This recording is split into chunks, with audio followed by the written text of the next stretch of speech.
রাশিয়ার president Vladimir Putin বলেছেন, Moscow ইরানের সঙ্গে তাদের কৌশলগত সম্পর্ক আরও জোরদার করবে এবং মধ্যপ্রাচ্যে স্থিতিশীলতা ও শান্তি নিশ্চিত করতে যা কিছু প্রয়োজন তা করবে।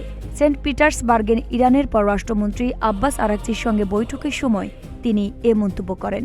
পুতিন জানান, সম্প্রতি তিনি ইরানের সর্বোচ্চ নেতা আয়াতুল্লাহ আলী খামেনির একটি বার্তা পেয়েছেন।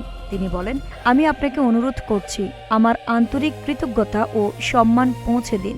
একই সঙ্গে পুতিন জোর দিয়ে বলেন, রাশিয়া তেহরানের সঙ্গে কৌশলগত সম্পর্ক অব্যাহত রাখবে এবং তা আরও বিকশিত করবে।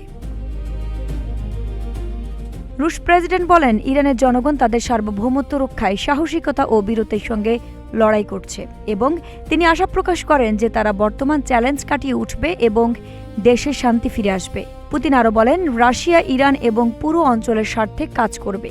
তিনি বলেন, আমরা আমাদের সামর্থ্যের সবটুকু দিয়ে আপনার দেশের এবং পুরো অঞ্চলের জনগণের স্বার্থ রক্ষা করব, যাতে যত দ্রুত সম্ভব শান্তি প্রতিষ্ঠিত হয়। এদিকে ইরানের পররাষ্ট্রমন্ত্রী আব্বাস আরাকচি সোমবার সেন্ট পিটার্সবার্গে পৌঁছান।